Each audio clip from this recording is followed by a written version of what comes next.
दोस्तों नमस्कार। आज हम यूपीएससी के 2024 के निबंध पेपर का एक टॉपिक डिस्कस करेंगे। ये वाला कि सभी मनुष्य प्रतिकूल परिस्थितियों का सामना कर सकते हैं, लेकिन किसी व्यक्ति के चरित्र के परीक्षण के लिए उसे शक्ति प्रदान करके देखिए।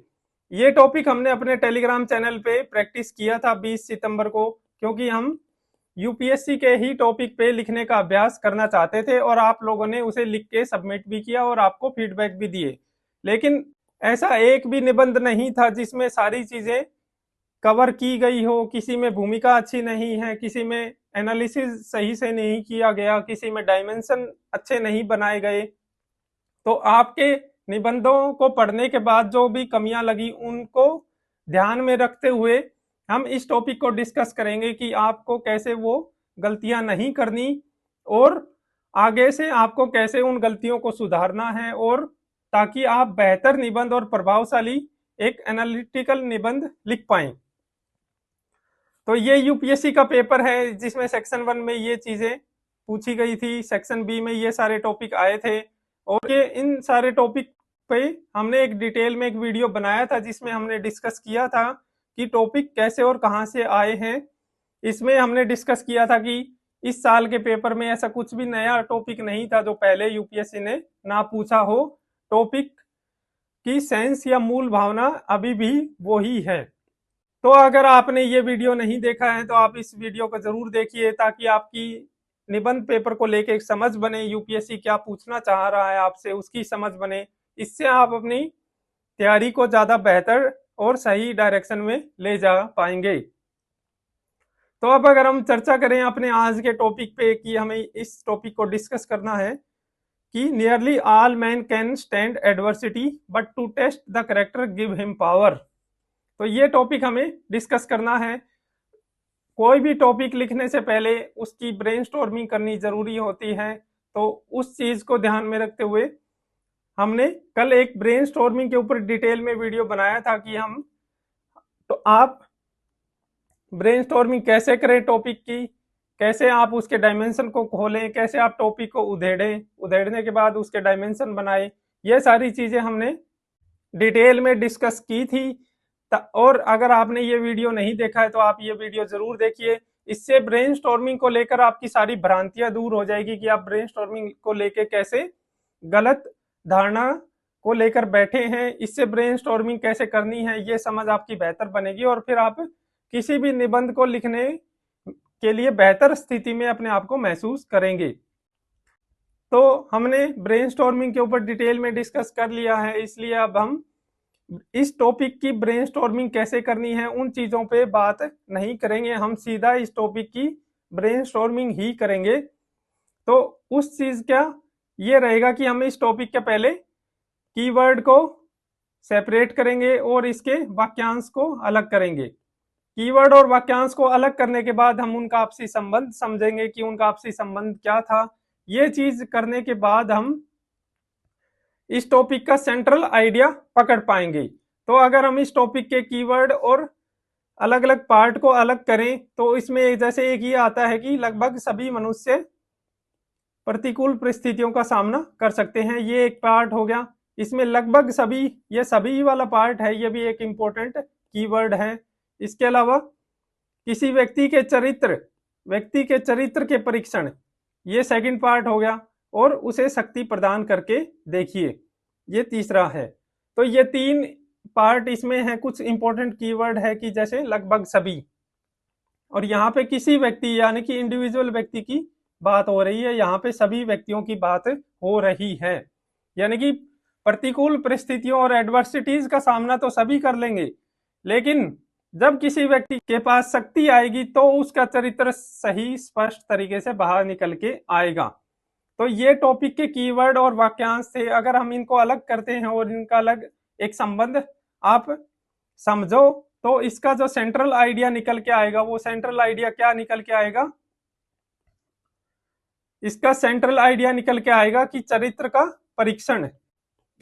का परीक्षण किन परिस्थितियों में होता है। ये इस टॉपिक का एक सेंट्रल आइडिया है। आपका निबंध इसी टॉपिक के अराउंड रिवॉल्व करेगा। आपकी सारी डायमेंशन ये इसकी के इर्द गिर्द बनेगी और निबंध लिखते टाइम हर जगह आप ये सेंट्रल आइडिया आपके निबंध से दिखना चाहिए, हर एक पैराग्राफ में, हर एक डायमेंशन में। यहाँ पे बहुत सारे स्टूडेंट ने जब इस टॉपिक को लिखा तो उसमें वो सेंट्रल आइडिया को सही से नहीं पकड़ पाए। बहुत सारे स्टूडेंट ने यहाँ पे सशक्तिकरण की बात करने लगे कि कैसे अगर हम मार्जिनलाइज्ड सेक्शन को, सुविधा वर्गों को एम्पावर करेंगे, सशक्त बनाएंगे, तो कैसे वो अपनी परिस्थितियों से बाहर निकल पाएंगे, कैसे वो प्रतिकूल परिस्थितियों का सामना कर पाएंगे। इस तरह से लिखने लगे जो कि इसका सेंट्रल आइडिया नहीं था। इसको बोलते हैं कंटेक्स्ट से भटक जाना। कुछ और स्टूडेंट है जिन्होंने पहले अच्छे निबंध लिखे थे, इस बार वो भी इस टॉपिक को सही से पकड़ नहीं पाए, इसका सेंट्रल आइडिया पकड़ने में चूक कर गए। तो जब आप सेंट्रल आइडिया पकड़ने में चूक करेंगे तो आपका निबंध, बेशक आपकी भाषा कितनी अच्छी हो, प्रवाह कितना अच्छा हो, विश्लेषण कितना अच्छा हो, लेकिन अगर वो टॉपिक की मूल मांग से भटका हुआ है तो वो उसका कोई महत्व नहीं है। तो जैसे एक स्टूडेंट है जो काफी अच्छे निबंध लिखता है, लेकिन इस बारी उन्होंने भी इसका सेंट्रल आइडिया पकड़ा कि प्रतिकूल परिस्थितियों में कैसे व्यक्ति शक्ति का उपयोग करता है ना, कि प्रतिकूल परिस्थितियों में व्यक्ति कैसे शक्ति का उपयोग करके अपने आप को उन परिस्थितियों से पर विजय प्राप्त करता है। तो यानी कि प्रतिकूल परिस्थितियों में शक्ति का कैसे उपयोग करेगा कोई व्यक्ति, इस चीज पे उसने फोकस किया कि इससे व्यक्ति की बुद्धिमत्ता और इन सारी चीजों का पता लगता है। लेकिन वो सेंट्रल आइडिया नहीं था, सेंट्रल आइडिया था चरित्र का परीक्षण, कि चरित्र का परीक्षण, टेस्ट ऑफ कैरेक्टर कैसे होगा। टेस्ट ऑफ कैरेक्टर एडवर्सिटीज में नहीं हो सकता, टेस्ट ऑफ कैरेक्टर होगा जब व्यक्ति के पास पावर होगी। तो ये चीज इसमें एक इंपॉर्टेंट एस्पेक्ट है। कोई भी टॉपिक आप जब लिखें तो उसका सेंट्रल आइडिया हमेशा पकड़ने की कोशिश करें, तभी आप उसके अराउंड सही डायमेंशन बना पाएंगे।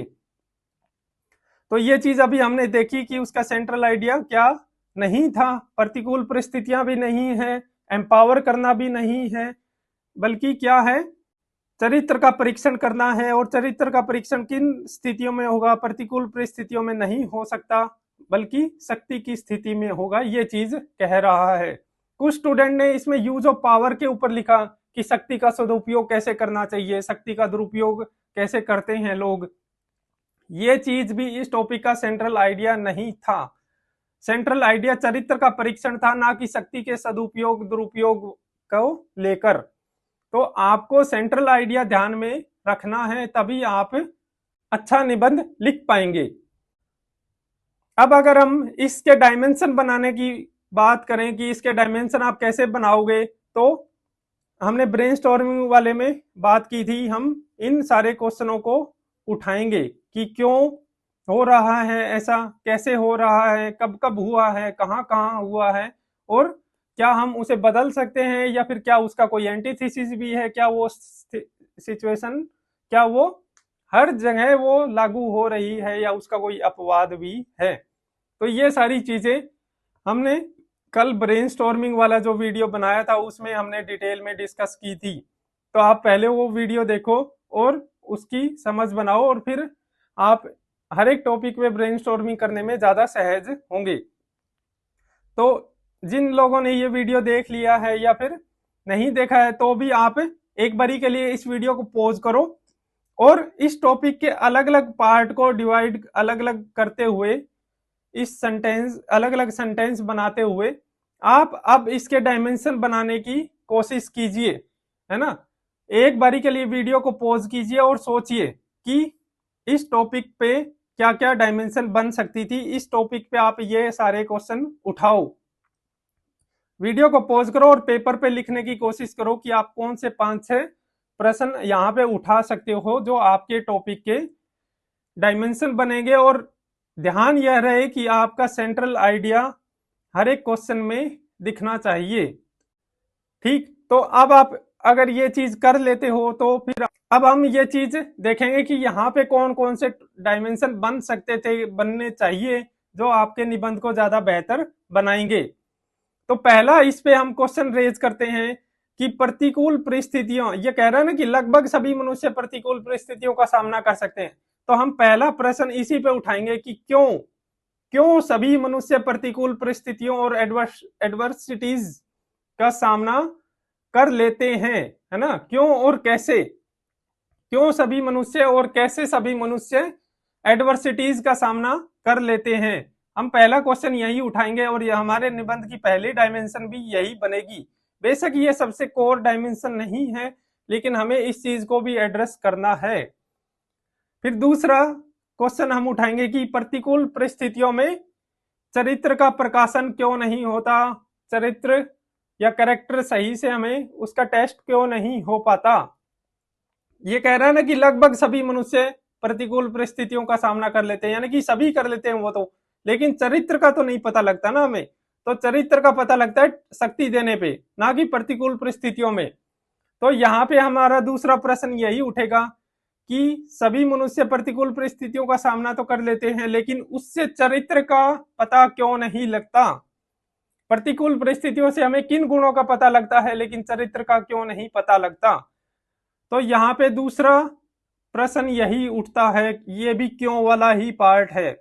आपके निबंध के हर टॉपिक में ये क्यों वाला एस्पेक्ट जरूर आएगा, और जो अच्छा स्टूडेंट नहीं है, जो एनालिटिकल निबंध नहीं लिख रहा, वो ये क्यों वाले एस्पेक्ट को जरूर जरूर मिस कर जाएगा। वो उदाहरण देने लगेगा कि हाँ ऐसा वहां हुआ था, ऐसा वहां हुआ था, ऐसा उसने किया, ऐसा उसने किया, जबकि क्यों किया इस चीज का उत्तर नहीं देगा। और जब तक आप क्यों वाले एस्पेक्ट पे आओगे नहीं, तो आपका निबंध एनालिटिकल और विश्लेषणात्मक नहीं बनेगा। अब तीसरा प्रश्न इस पे उठेगा, तीसरा क्वेश्चन ये होगा कि शक्ति संपन्नता की स्थिति में ही चरित्र का प्रकाशन क्यों होता है। कि शक्ति संपन्न जब कोई व्यक्ति है, जब किसी के पास पावर है, तो पावर की स्थिति में ही उसका कैरेक्टर सामने क्यों आता है ना? यहां भी क्यों वाली बात है, क्योंकि टॉपिक के कई पार्ट थे, सभी पार्टों पे आपको क्यों वाला प्रश्न उठाना है कि ऐसा क्यों होता है। तो पावर जब किसी के पास है, तब उसका कैरेक्टर असले में क्यों बाहर आता है। ये तीन प्रश्न उठाए। चौथा प्रश्न इसमें क्या उठेगा, चौथा प्रश्न इसमें उठेगा कि हम यहाँ पे क्या हमें विभिन्न क्षेत्रों के ऐसे उदाहरण मिलते हैं कि हम इस चीज को प्रूव कर पाए कि शक्ति संपन्न होने पे व्यक्ति का चरित्र बाहर आता है ना? तो आप विभिन्न उदाहरण, विभिन्न क्षेत्रों के उदाहरण जब लेंगे, तो इंडिविजुअल लेवल पे, फैमिली के लेवल पे, सोसाइटी के लेवल पे, इकोनॉमी के लेवल पे, पॉलिटी के लेवल पे, आईआर में, इंटरनेशनल रिलेशन में, राष्ट्रों के स्तर पे, ये सारे क्षेत्रों से आप उदाहरण लिखोगे। कई सारे स्टूडेंट ने क्या किया, उन्होंने बस अपने निबंध को इन उदाहरणों से भर दिया कि भाई सोसाइटी के स्तर पे ये चीज हुई, है ना, इकोनॉमी के स्तर पे ऐसा हुआ, पॉलिटी के स्तर पे ऐसे शक्ति का दुरुपयोग हुआ, शक्ति से चरित्र बाहर आया, इंटरनेशनल रिलेशन में ऐसे किया। उन्होंने बस अपने निबंध को ये वाली उदाहरणों से भर दिया, जबकि ऐसा करने से आपका निबंध एनालिटिकल नहीं बनेगा, उसमें विश्लेषण नहीं होगा।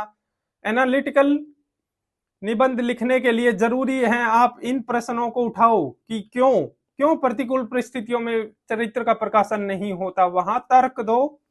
क्यों शक्ति संपन्न होने पे व्यक्ति के चरित्र का असली में प्रकाशन हो जाता है, वो सामने आ जाता है। और फिर ये चीजों के आप उदाहरण दो कि हाँ ऐसा ऐसा हुआ है। ठीक, अब इसके बाद आता है इस टॉपिक में क्या इंपॉर्टेंट मैसेज है, क्या इसमें समस्या उठाई गई है। तो इसमें जो इंपॉर्टेंट मैसेज आप निकल के आएगा, जब आप पहले 4 क्वेश्चन का आंसर दे दोगे, तो वो जो इंपॉर्टेंट मैसेज निकल के आया है, या यहाँ पे जो समस्या उठाई गई है, हम उसको कैसे सुलझा सकते हैं, उस इंपॉर्टेंट मैसेज का कैसे उपयोग करके अपने जीवन को ज्यादा बेहतर बना पाएंगे। तो ये चीज अब इस तरह से आपको इसके ऊपर प्रश्न उठाने हैं। अब आप वीडियो पॉज करके इन प्रश्नों का उत्तर देने का एक बार प्रयास कीजिए कि आप इनमें क्या क्या उत्तर देंगे, है ना। अभी हम डिस्कस तो करेंगे ही, लेकिन आप एक बार अपने दिमाग पे जोर डालिए और जोर डाल के इन क्वेश्चनों के आंसर ढूंढने की कोशिश कीजिए। जो आप आंसर दोगे वो ही आपके तर्क होंगे। तो आर्गुमेंट आपको देने हैं अपने प्रश्नों के उत्तर देते समय। तो अगर हम निबंध की अब लिखने की शुरुआत करेंगे, तो लिखने की शुरुआत करेंगे तो इन सारे प्रश्नों को उत्तर देते चलेंगे, साथ में अपने तर्कों को साबित करने के लिए उदाहरण भी देते रहेंगे। तो जब हम निबंध लिखेंगे तो इस निबंध का जो कीवर्ड है या सेंट्रल पॉइंट है वो है चरित्र, है ना। सबसे इंपॉर्टेंट वर्ड इसमें है जो वो है चरित्र, उसके बाद है शक्ति। क्यों? तो हमें चरित्र के आसपास ही बात करनी है कि चरित्र का परीक्षण कैसे होता है। तो अगर ऐसा इंपॉर्टेंट कीवर्ड है आपके निबंध के टॉपिक में तो हमें उस कीवर्ड को डिफाइन करना पड़ेगा। उसे डिफाइन करेंगे तभी हम एक प्रीमाइस बना पाएंगे, तभी हम एक पैरामीटर सेट कर पाएंगे कुछ कि भाई हम इन्हीं पैरामीटर के बेसिस पे आगे साबित करेंगे कि कैसे ये पैरामीटर प्रतिकूल परिस्थितियों में सामने नहीं आ पाते, जबकि शक्ति संपन्नता की स्थिति में सामने आते हैं। तो इसलिए यहाँ पे चरित्र की परिभाषा लिखना जरूरी है। आप जो परिभाषा बनाओगे वो परिभाषा आप ऐसी बनाओ कि उस परिभाषा से बाद में वो आपकी वो परिभाषा आपको सपोर्ट करे कि प्रतिकूल परिस्थितियों में, एडवर्सिटीज में कैसे वो चरित्र का परीक्षण नहीं हो पाया, जो परिभाषा में आपने चरित्र की खूबियां बताई थी। और उसके बाद जब आप शक्ति संपन्नता की स्थिति की बात करोगे तो आप दिखा पाओ कि परिभाषा में आपने चरित्र की जो परिभाषा दी थी, जो विशेषताएं बताई थी, वो विशेषताएं शक्ति संपन्नता की स्थिति में कैसे बाहर आ जाती हैं। तो आप कुछ इस तरह से चरित्र क्या है इसकी परिभाषा लिख सकते हो कि व्यक्ति के गुणों का समूह है जो उसके विचारों, कर्मों और वचनों का निर्धारण करते हैं। व्यक्ति के इन गुणों का प्रकाशन विशेष परिस्थितियों में ही हो पाता है। ये लास्ट लाइन काफी इंपॉर्टेंट है। आपने क्लियर कर दिया कि ये जो गुण होते हैं, चरित्र जिन गुणों से मिलकर बना है, उनका प्रकाशन वो हाईलाइट होते हैं किसी खास परिस्थिति में ही, है ना। वो प्रतिकूल परिस्थितियों में नहीं हाईलाइट होंगे। ये चीज हम आगे एड्रेस करेंगे ही, लेकिन अभी आप एग्जामिनर को संकेत दे दो। अगर आप यहाँ पे कुछ गुणों की बात करो चरित्र की, तो वो चीज भी आप बता सकते हो। अब इसके बाद आपको क्या करना है, अब आपको आना है दूसरे प्रश्न पे। दूसरे प्रश्न पे आएंगे तो उसके लिए उसका उत्तर अब आप तर्कों से दो। तो दूसरे प्रश्न का जब आप तर्कों से उत्तर दोगे कि क्यों सभी मनुष्य प्रतिकूल परिस्थितियों का सामना कर लेते हैं, तो उसमें आप बताओ कि व्यक्ति में सर्वाइवल की टेंडेंसी होती है, वो अपने एग्जिस्टेंस को, अपने अस्तित्व की रक्षा करना चाहता है। जब वो प्रतिकूल परिस्थितियों में होता है तो उसमें कोई ईगो नहीं होती, उसमें कोई अहम भावना नहीं होती, वो काफी फ्लेक्सिबल होता है, रेजिलियंट होता है। और उसके अलावा व्यक्ति अपने व्यक्तित्व में बदलाव लाने के लिए मजबूर होता है। वो उन प्रतिकूल परिस्थितियों में मजबूर होता है कि वो अपने आप में बदलाव लाए, उन जरूरी गुणों को विकसित करे जो उसके सर्वाइवल के लिए जरूरी है।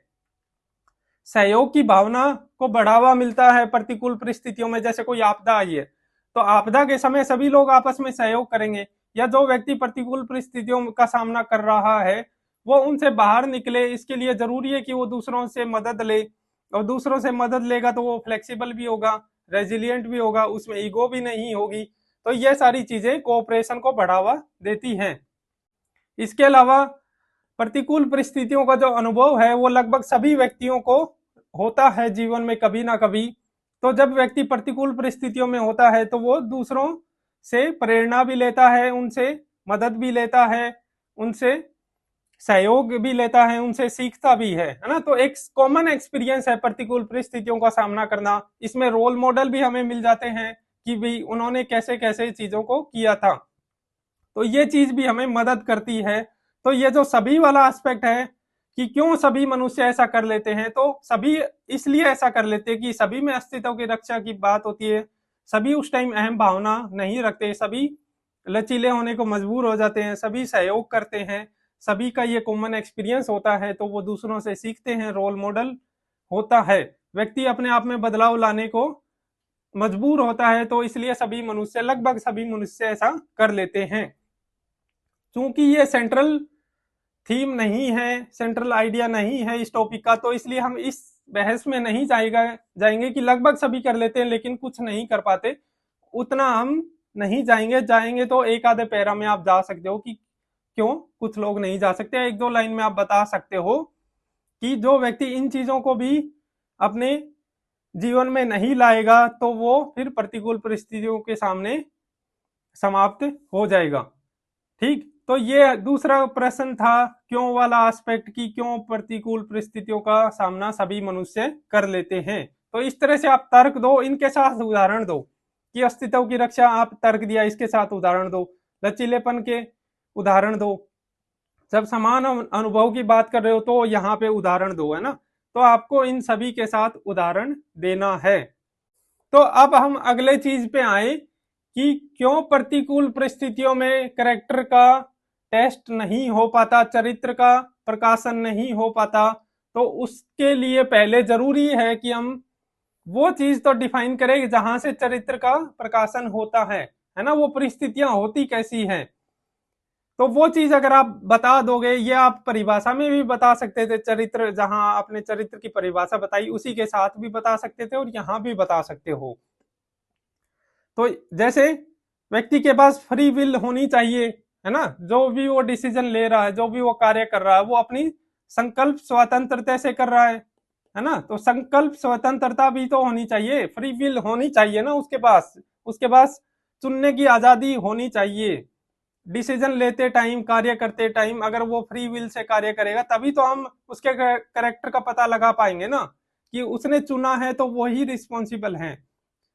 फिर दूसरा, उसके पास विकल्प भी होने चाहिए कि जिन विकल्पों से वो चुन पाए।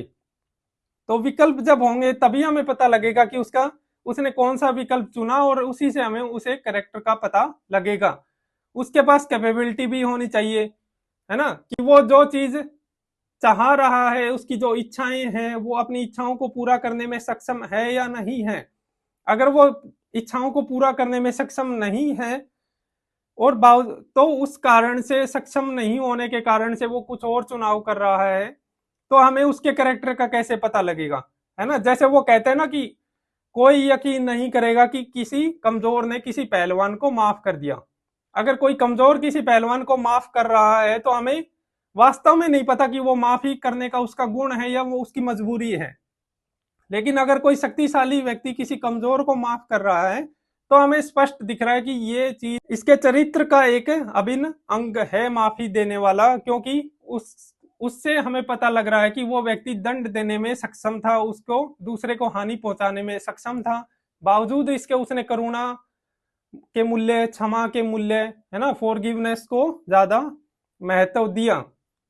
तो इस तरह की चीजें आप पहले एक पैरामीटर बना दो, एक प्रीमाइस बना दो कि फ्री विल होनी चाहिए, विकल्पों का होना चाहिए, कैपेबिलिटीज होनी चाहिए। ये हम एथिक्स के पेपर में भी आप ये चीजें पढ़ते हो, तो ऐसा कुछ भी नया नहीं है जो आपके सिलेबस में पहले कवर नहीं हुआ हो।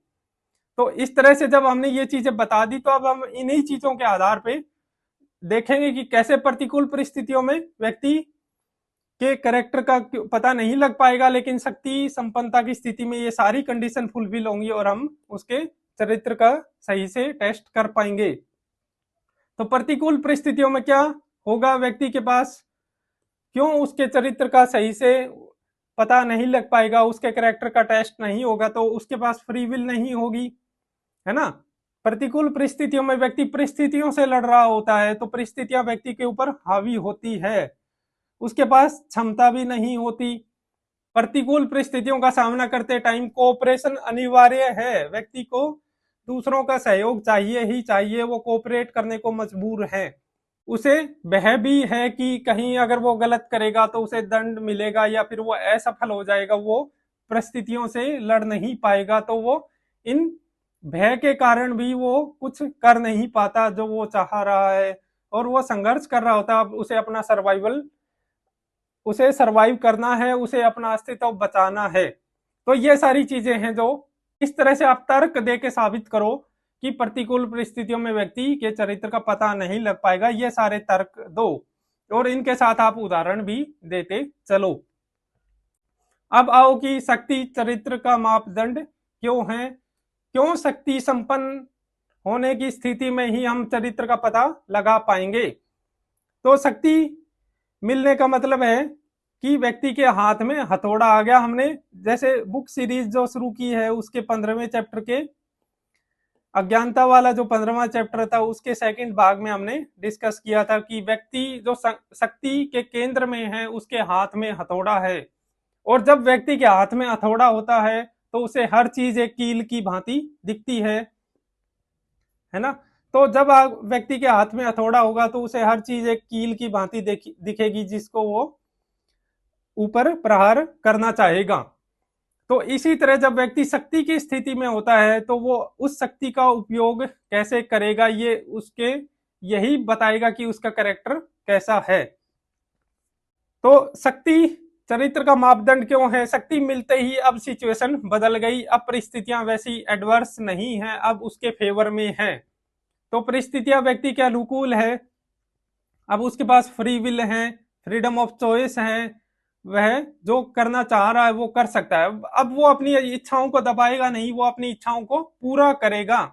उसके पास कैपेबिलिटीज है कि वो अपनी इच्छाओं को पूरा करे।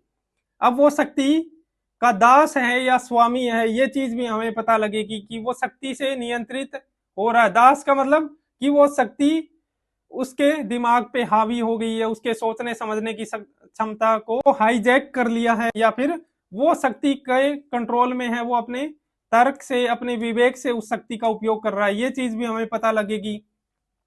अब वो भयभीत नहीं कानून का या फिर किसी और चीज का, उसको अब फियर नहीं है, भय नहीं है। तो अब जो परिस्थितियां बन रही है अब हमें पता चलेगा कि उसका वास्तविक चरित्र क्या है। ठीक, तो वो शक्ति का अब हमें पता चलेगा कि उसने शक्ति का उपयोग कैसे किया। वो शक्ति का उपयोग कैसे कर रहा है, वो लोगों की भलाई के लिए कर रहा है या फिर वो अपने हित को साधने के लिए कर रहा है ना। लोगों का दमन कर रहा है, अपने हितों की पूर्ति कर रहा है, या फिर वो दूसरों की भलाई के लिए उस चीज का उपयोग कर रहा है। वो कितना टॉलरेंट है, कितना पोलाइट है, कितना विनम्र और सहिष्णु है, ये सारी चीजें हमें अभी पता चलेगी। क्योंकि जब मजबूर है व्यक्ति, एडवर्स सिचुएशन में है, तब तो विनम्र बनना उसका ही मजबूरी है। लेकिन जब वो शक्ति की स्थिति में आ गया तब पता चलेगा कि वो कितना पोलाइट है, कितना लिबरल है, कितना टॉलरेंट है। तब पता चलेगा कि वो जो मूल्य है, सत्य, करुणा, साहस, समानता, न्याय, स्वतंत्रता, इन मूल्यों को कितनी रक्षा कर रहा है। तभी हमें पता चलेगा कि वो अपने दायित्व का कितना निर्वहन कर रहा है ना। जैसे कहा जाता है ना कि with great power comes great responsibility. तो ग्रेट पावर के साथ वो अपने दायित्वों का कितना निर्वहन कर रहा है, उन जिम्मेदारियों को पूरा कर रहा है ना। तो यहाँ पे हमें पॉजिटिव भी लिखना है और नेगेटिव भी, कि पॉजिटिव व्यक्ति जिन्होंने शक्ति मिलते ही अपनी लोगों की भलाई के लिए और ज्यादा तेजी से काम किया, और नेगेटिव एग्जाम्पल तो बहुत हैं। तो आपको पॉजिटिव और नेगेटिव दोनों एस्पेक्ट को साथ लेके चलना है ना। कि जैसे नेपोलियन का उदाहरण एक नेगेटिव हो जाएगा कि नेपोलियन ने प्रतिकूल परिस्थितियों का सामना किया, लेकिन जैसे ही शक्ति मिली तो उसने उन्हीं आदर्शों का गला घोट दिया जिन आदर्शों ने, जिन परिस्थितियों ने उसे वहां तक पहुंचाया था। ठीक, और इसी तरह जितने भी तानाशाह हुए और जिन जो स्वतंत्रता आंदोलन के ऐसे बहुत सारे दूसरे देशों के नेता भी रहे जिन्होंने स्वतंत्रता आंदोलन से वो उस देश के उच्च पद तक पहुंचे, और बाद में उन्होंने उन्हीं आदर्शों का गला घोंट दिया, लोकतंत्र का दमन कर दिया और तानाशाह में बदल गई। तो इस तरह के उदाहरण भी हैं, पॉजिटिव उदाहरण भी है, जैसे नेल्सन मंडेला है ना। तो ये सारी चीजें आपको लिखनी है। आप अच्छे से जब आप इसको लिखेंगे, तर्क दोगे, तब आपका निबंध एनालिटिकल बन पाएगा। अब आते हैं इसमें जो उदाहरण आपको देने हैं वो आएंगे विभिन्न क्षेत्रों से, है ना। आप ये उदाहरणों को इन तर्कों के साथ मिला के भी लिख सकते हैं, आप इन उदाहरणों को अलग से भी लिख सकते हैं। ये आपके लेखन कौशल पर निर्भर करेगा, है ना, कि व्यक्ति के आप उदाहरण लिखो, परिवार में या फिर परिवार के स्तर पे आप उदाहरण लिखो कि कैसे कोई व्यक्ति बाहरी सार्वजनिक जीवन में कुछ उसका अलग व्यवहार होता है, घर में उसका कुछ अलग होता है, क्योंकि दोनों जगह उसकी परिस्थितियां अलग अलग होती है।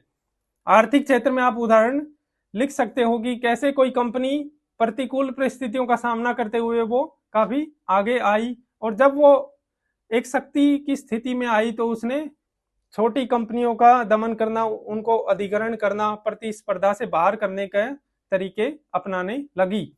सामाजिक क्षेत्र में भी जैसे पैट्रियार्की वगैरह के आप उदाहरण लेके बता सकते हो। इंटरनेशनल रिलेशन में भी अंतर्राष्ट्रीय स्तर पे जब वो शक्ति की पोजीशन पे आए तो उन्होंने कैसे लोग दूसरे देशों में हस्तक्षेप किया, वहां पे लोकतंत्र का दमन किया, लोकतंत्र को हटा के वहां पे तख्ता पलट करने में सहायता की। अमेरिका जैसे देश, जैसे जिन्होंने ईरान में, गोटेमाला में और भी कई जगह वहां पे तख्ता पलट किया है ना, इसके उदाहरण हैं और ये फैक्ट हैं। तो जो देश लोकतंत्र का लीडर बनने का ढोंग करते हैं वही देश दूसरे देशों में हस्तक्षेप करके लोकतंत्र को विफल बनाने में भी मदद करते हैं। तो इससे शक्ति मिलने का वो कैसे उपयोग कर रहे हैं, यहां से हमें उन राष्ट्रों का चरित्र पता लगता है। राजनीतिक क्षेत्र में भी इसी तरह से, जैसे पॉलिटिकल पार्टियां जब सत्ता से बाहर होती है तो वो भ्रष्टाचार है ना, या आरटीआई या फिर संविधान के मूल्यों की वकालत करती है, लोकतंत्र लोकतंत्र चिल्लाती है, लेकिन जैसे ही वो सत्ता में आती है तो वो इन सारे मूल्यों को पीछे छोड़ देती है और खुद उन्हीं गलत प्रथाओं को अपनाने लग जाती है जो जिसका वो पहले विरोध कर रही थी। तो इस तरह से आप अलग अलग क्षेत्रों के उदाहरण दे सकते हो, लेकिन ये उदाहरण एक बैलेंस ही आपको रखना है। ये उदाहरण आपके निबंध में विविधता लाएंगे।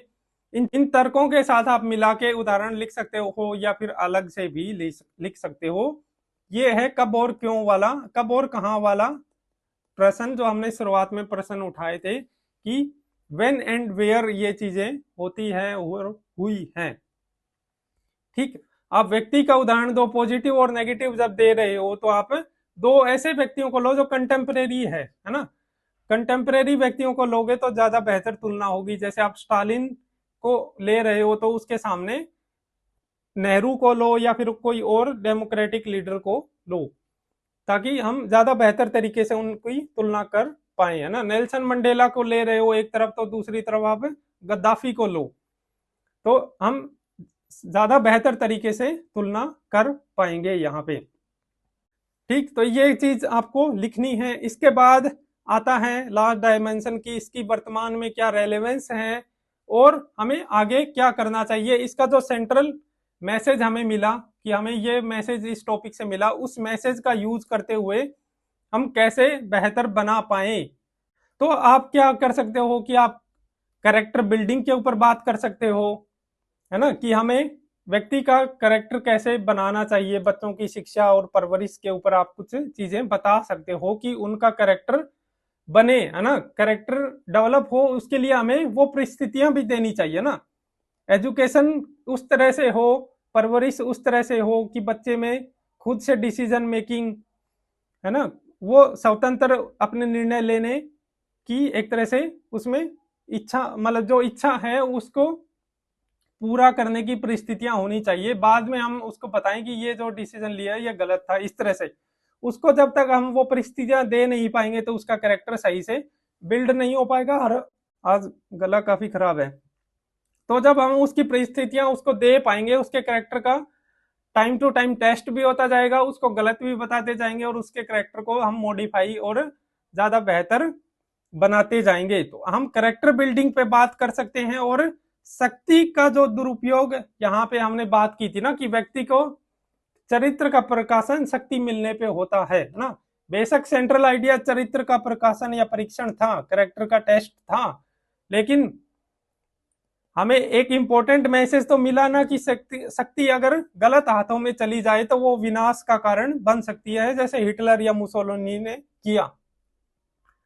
तो हम कैरेक्टर का उससे पहले टेस्ट भी नहीं कर सकते शक्ति मिलने से पहले, तो हम क्या करें फिर, है ना। तो हम क्या कर सकते हैं कि हम शक्ति को ऐसे हाथों में जाने ही ना दे, है ना। शक्ति अगर जाए तो वो काफी चेक एंड बैलेंस के साथ जाए, नियंत्रण और संतुलन के साथ जाए। शक्ति एक जगह केंद्रित ना हो, उसका डिसेंट्रलाइजेशन होना चाहिए। तो आप इस तरह से कुछ इसमें वे फॉरवर्ड बताओ, ताकि हमारा जो इंपॉर्टेंट मैसेज है उससे हम क्या सीख सकते हैं, क्या हम उसकी प्रेजेंट रेलेवेंस बता सकते हैं। ये चीज सिर्फ एक स्टूडेंट ने कवर की थी, उसने भी ये चेक एंड बैलेंस और डिसेंट्रलाइजेशन की बात की, उसमें कैरेक्टर बिल्डिंग की बात नहीं की थी। बाकी किसी स्टूडेंट ने इस टॉपिक के इस एस्पेक्ट को कवर नहीं किया। तो ये चीजें भी आपको बहुत ही जरूरी है ध्यान में रखनी है। अब इसी आधार पे आप इसका कंक्लूजन लिख लोगे। अब इसमें एक वीडियो इंट्रो की अगर हम बात करें तो हमने एक वीडियो बनाया था कि आपको प्रभावशाली भूमिका कैसे लिखनी है। ये 46 मिनट की एक वीडियो है, आप इसको जरूर जरूर देखिए।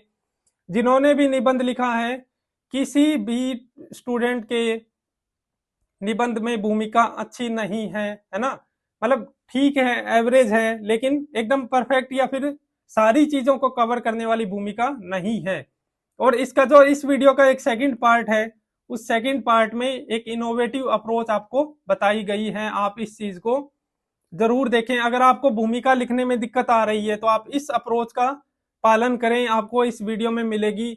इस अप्रोच से आप एकदम कंप्लीटनेस वाली गलती आप नहीं करोगे ना। कंटेक्स्ट वाली और कंप्लीटनेस वाली जो गलती हमने बताई थी इस वीडियो में, वो गलती आप करने से बच पाओगे अगर आप इस अप्रोच को अपनाते हो भूमिका लिखने में, और प्रैक्टिस के टाइम इस अप्रोच को अपनाओ आप।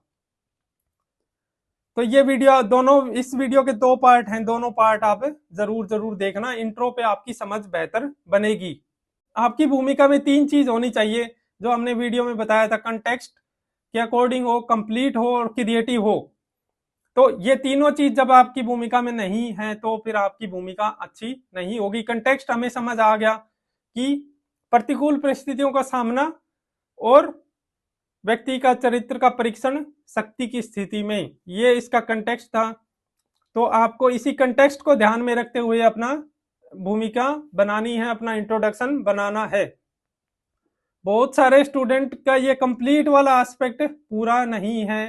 कंप्लीट वाले एस्पेक्ट में किसी स्टूडेंट ने क्या किया कि उसमें प्रतिकूल परिस्थितियों के सामना करने पे सिर्फ लिख दिया, या किसी ने प्रतिकूल परिस्थितियों का सामना करने वाले एस्पेक्ट को छोड़ दिया और शक्ति का कैसे उसने दुरुपयोग किया, शक्ति मिलने पे कैसे उसने गलत चरित्र को दिखाया, इसको लिखा। दोनों चीजों को लिखना है आपको, है ना। कुछ स्टूडेंट ने ये दोनों चीजें लिखी है लेकिन फिर भी उनका इंट्रो पूरा नहीं है। पूरा नहीं है, कैसे नहीं है? उन्होंने एडवर्सिटीज वाला भी एस्पेक्ट कवर किया, यानी कि प्रतिकूल परिस्थितियों का सामना करने वाला भी, और उन्होंने चरित्र का परीक्षण शक्ति की स्थिति में कैसे होता है, शक्ति मिलने पे कैसे उनका चरित्र बाहर आया, कैसे नेगेटिव चरित्र बाहर आया, कैसे उन्होंने लोगों का दमन किया, शोषण किया, इस तरह से लिखा है ना। ये ठीक है। जैसे हिटलर का एग्जाम्पल दिया, किसी ने नेपोलियन के एग्जाम्पल से शुरू किया, किसी ने मुसोलिनी के एग्जाम्पल से शुरू किया, ये ठीक है ना। लेकिन इससे क्या हो रहा है कि आप अपने टॉपिक को लिमिट कर रहे हो, है ना। आप लिमिट कर रहे हो कि शक्ति का हमेशा दुरुपयोग ही करेगा, शक्ति मिलने पे व्यक्ति का हमेशा जो चरित्र बाहर आएगा वो नेगेटिव ही आएगा। तो आपने लिमिट कर दिया उसको। चरित्र का पता चला ना, वो पता चलेगा, वो पॉजिटिव भी तो हो सकता है, जरूरी नहीं कि वो हमेशा नेगेटिव ही होगा। तो शक्ति मिलने पे व्यक्ति के पॉजिटिव चरित्र का और ज्यादा बेहतर प्रकाशन भी तो हो सकता है ना। तो ये चीज किसी ने कवर नहीं की। ये कवर कैसे होगी? आप कंट्रास्ट पैदा करो अपनी भूमिका में। आप जो एग्जाम्पल ले रहे हो उसमें कंट्रास्ट लेते हुए, पैदा करते हुए 2 ऐसे व्यक्तियों का उदाहरण लो जो दोनों ने ही प्रतिकूल परिस्थितियों का सामना किया। तो इससे ये चीज साबित हो गई कि सभी व्यक्ति प्रतिकूल परिस्थितियों का सामना कर रहे हैं। लेकिन जब दोनों को शक्ति मिली तो एक ने लोगों की भलाई के लिए काम किया और दूसरे ने अपने हितों की पूर्ति के लिए। तो जब आप इस तरह से कॉन्ट्रास्ट पैदा कर रहे हो तब आपका निबंध, आपकी भूमिका प्रभावशाली होगी, कंप्लीट होगी और बता देगी एग्जामिनर को कि हाँ, आपके निबंध में ये सारी चीजें दिखने वाली है, कि आप सिर्फ शक्ति के दुरुपयोग वाले चीज पे ही बात नहीं करोगे, कैसे चरित्र, पॉजिटिव चरित्र भी बाहर आता है शक्ति के मिलने पे, वो चीज भी आप हाईलाइट करने वाले हो अपने निबंध में। तो आप ये कॉन्ट्रास्ट कैसे पैदा कर सकते हो? आप राम और रावण का उदाहरण लो, है ना। दोनों ने ही प्रतिकूल परिस्थितियों का सामना किया, लेकिन जब दोनों को शक्ति मिली तो एक ने राम राज्य स्थापित किया और एक ने अत्याचार किए लोगों पे, है ना। तो इस तरह से ये कॉन्ट्रास्ट आप ले सकते हो, या फिर आप मंडेला और गद्दाफी, इनका उदाहरण आप ले सकते हो। तो इस तरह से, या फिर गांधी और हिटलर का। तो आप कंट्रास्ट पैदा करो, कंट्रास्ट पैदा करके ही आप ज्यादा बेहतर और प्रभावशाली भूमिका बना पाओगे। बाकी आप इस वीडियो को देख लीजिए, इसके दोनों पार्ट देख लीजिए। आप ये कंट्रास्ट इसलिए नहीं पैदा कर पाए ज्यादातर लोग, क्योंकि उन्होंने ये इनोवेटिव अप्रोच अपनाने पे ध्यान ही नहीं दिया। आप इस इनोवेटिव अप्रोच को अपनाते तो आप ज्यादा बेहतर तरीके से ये शायद ये कंट्रास्ट पैदा करने के में ज्यादा सक्षम होते, है ना। ये इनोवेटिव अप्रोच क्या है, आपको ये वीडियो में के सेकंड पार्ट में मिलेगी। आप उस चीज को देखो, और आगे से जब आप निबंध लिखो तो ये चीज आप जरूर जरूर जरूर करना। तो ये हमारी आज की डिस्कशन का मेन ऑब्जेक्टिव था। वीडियो थोड़ी लंबी हो गई क्योंकि चीजें आपको अच्छे से समझानी थी, ताकि आपकी सारी डाउट क्लियर हो जाए। तो अगर इसमें और कोई डाउट हो तो आप इस टेलीग्राम चैनल पे पूछ सकते हो, और इसकी पीडीएफ भी आपको इसी टेलीग्राम चैनल पे मिल जाएगी। Thank you very much.